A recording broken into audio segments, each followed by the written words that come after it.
I remember one day right out of high school, I was talking to Costa Dillon. He said, you know, it would be funny to make a movie where maybe a tomato comes out of a sink and it eats a housewife. We could call it Attack of the Killer Tomatoes. And he said the title, and I thought it was just drop dead funny. And I said, maybe someday we can actually make that movie. And we did. Attack of the Killer Tomatoes began as a title and became a movie. Attack of the Killer Tomatoes. It's the funniest title ever made. It's got to be in the top 10 funny titles of all time. The Attack of the Killer Tomatoes. We thought just the title would let people know that this was a crazy comedy. Yeah. That'll probably become like the Rocky, the horror show, you know, be a cult thing. This is art. Mom, did you hear that? Well, the first thing you have to realize is Attack of the Killer Tomatoes has absolutely no socially redeeming value whatsoever. John said, I want to make the most egregious trash I can make because based on my research, that's what sells. Attack of the Killer Tomatoes was a takeoff on all the gloriously horrible 1950s Japanese horror movies. What we have developed is, in essence, a half-man, half-robot. A lot of people had never seen those Japanese movies, so when Attack of the Killer Tomatoes came out, they didn't know what to think. We were doing this a year or two before Airplane. That kind of humor wasn't out yet, so to do non sequitur comedy with a lot of really stupid gags with an incredibly stupid premise was sort of beyond the mindset of a lot of people. I can't say it was designed to be bad. I think some things are just serendipity. You set out to be the best you can be, and if the best you can be is the worst you can be, that's okay. Was recently named as one of the 25 worst films ever made. So, yeah, we worked real hard at being bad. In fact, I recall we actually had some trouble in some of the film festival issues that were built around bad movies because we'd be disqualified because, after all, we were being bad on purpose. I'm greatly honored by the fact that somebody had to be the worst vegetable movie. Why couldn't it be us? And indeed, it is. To be amongst the worst films, or amongst the worst vegetable films, would have been a tremendous disappointment.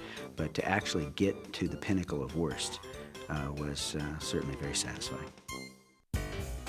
I think that people have set out to make bad movies long before then. I don't subscribe to the theory that nobody sets out to make a bad movie. No, no, no. When you make your first movie, one of the most important things is to read the reviews. And I remember Kevin Thomas in the Los Angeles Times. The Los Angeles Times, the newspaper of Los Angeles and Hollywood, his review was about that big. It was terrifically dismissive. That part I do remember. The funny thing about the review was he said the movie was hopelessly inane. I hadn't, of course, remembered that. Bingo, that's exactly what the movie is, hopelessly inane. So we took Kevin Thomas's review and we splattered that word, that phrase, hopelessly inane, across our one-sheets and our posters. Oh, I'm a great believer in honesty in advertising. And it may be the only time in the history of movie criticism, certainly in the only time in the history of Kevin Thomas, that what was meant to be a bad review became not only a good review, but the review for what later became a cult classic. I think the best description amongst all the critics when Killer Tomatoes came out was actually when it was released in Los Angeles, and it was, I think it was KTLA, Channel 5, referred to it as in an era where filmmakers take themselves oh so seriously, the makers of Attack of the Killer Tomatoes appear to be just trying to have fun. My agent called me and they said, it's not a big picture or anything, but Jack, it's $1,000. Nobody will ever hear about this. Well, the next morning it was on the Today Show. Actor almost dies in crash, you know. Got gigantic publicity out of it. I am Mrs. Williams, and I did that role in the first 3 films. And she was a widow lady, and her husband was killed by a great tomato.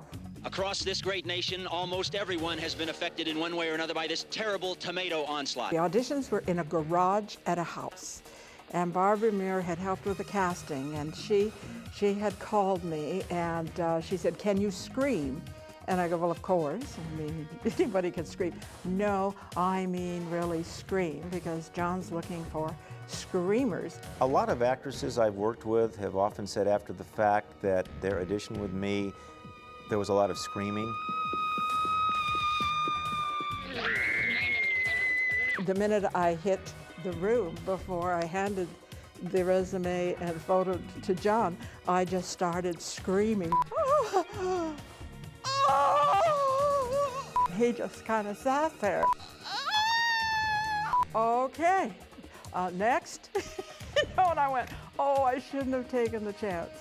And, a couple days later, I get a call, you've got the part. And I went, oh my God, this is so great. Do you think he's dead? Well, Will you miss him? Will you marry again? What if he's laying in a ditch somewhere, like with both his legs calling your name? Sometimes you do a movie and you see a scene in your mind, and it comes out that way, not very often. This was one of the ones that came out as good or better than I'd hoped it would. And if there's any particular scene I would say to watch in Attack of the Killer Tomatoes, it's DJ's scene. I'm not sure whether the Tomatoes ever interrelated with other actors in the same way they did with me or with John or with Costa. The Royal Shakespearean Tomatoes were great because they're professionals, and they were never a problem. I think the problem came when we used the amateurs. We had a cattle call for tomatoes initially. We had thousands of tomatoes interested in being in this movie. Some were splatters, some just sort of sat there, but the ones that could roll and roll over people and rake through people, they had a pretty good shot of making it into the movie, and as you saw, many of them did.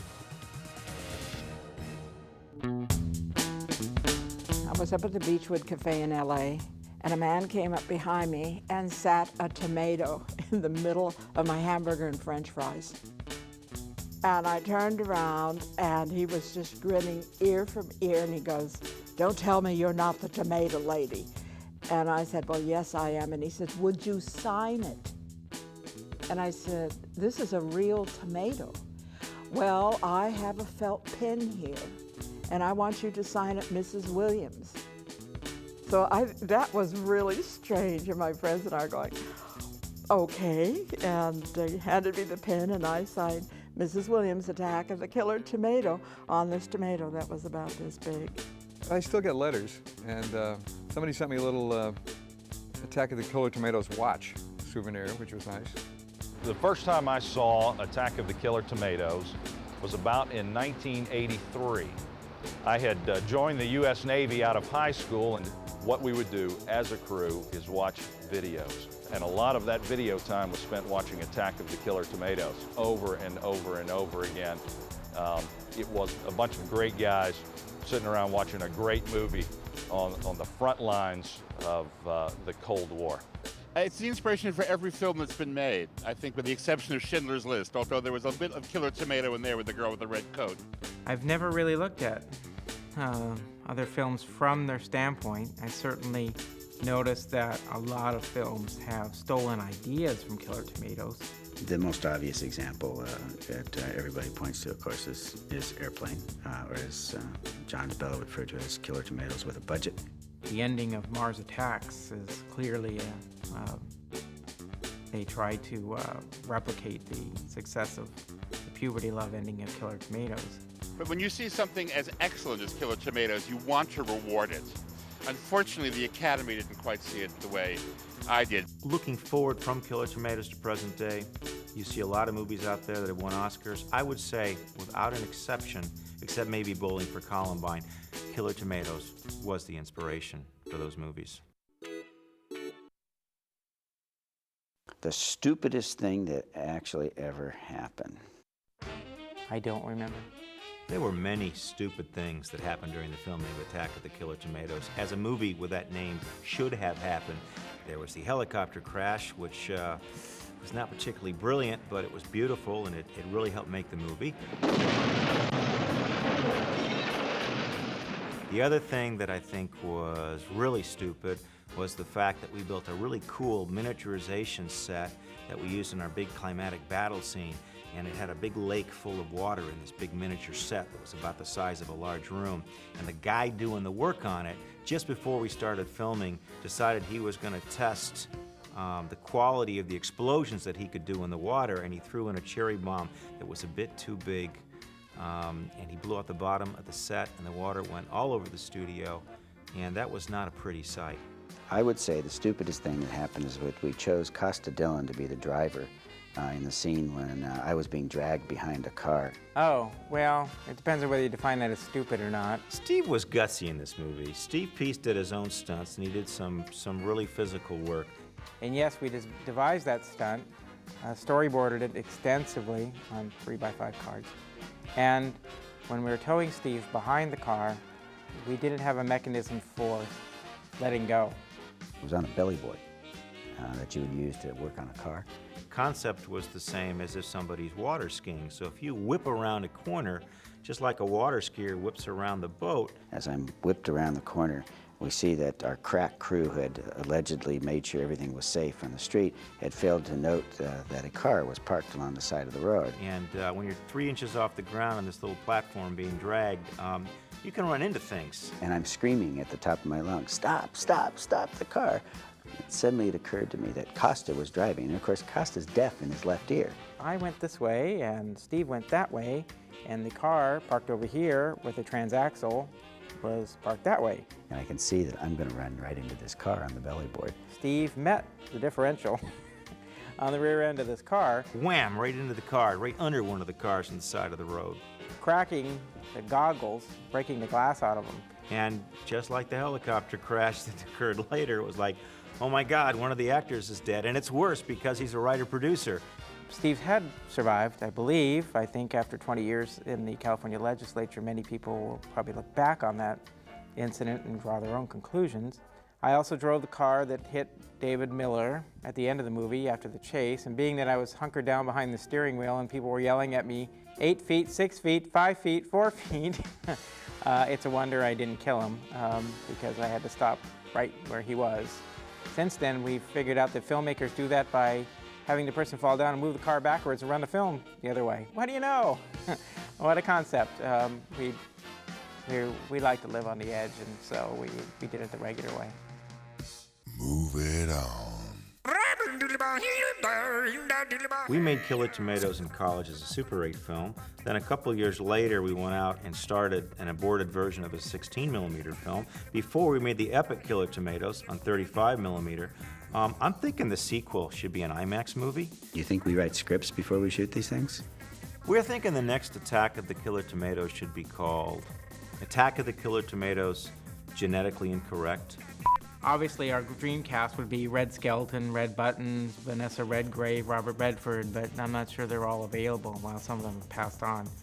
Based on our early projections, we think the budget of the next Attack of the Killer Tomatoes movie is going to be around $145 million. Most of that's above the line for producers' fees. We still have about $183 left for the actual filming. No, that's an art. The first film had a budget of $7 or $8 million, if I remember right, and we maintained that low budget look then. From the producer's perspective, our goal, of course, is very simple. It's to get a film that makes a whole lot of money and which we spend no money on. It seems to me that whatever happens with Killer Tomatoes, our loyal fan base will want to follow their intrepid adventures because, I mean, after you've watched a Killer Tomato movie, what else is there? Kid, you always got to go with an open mind and hope for the best. Move it on. They've gone now.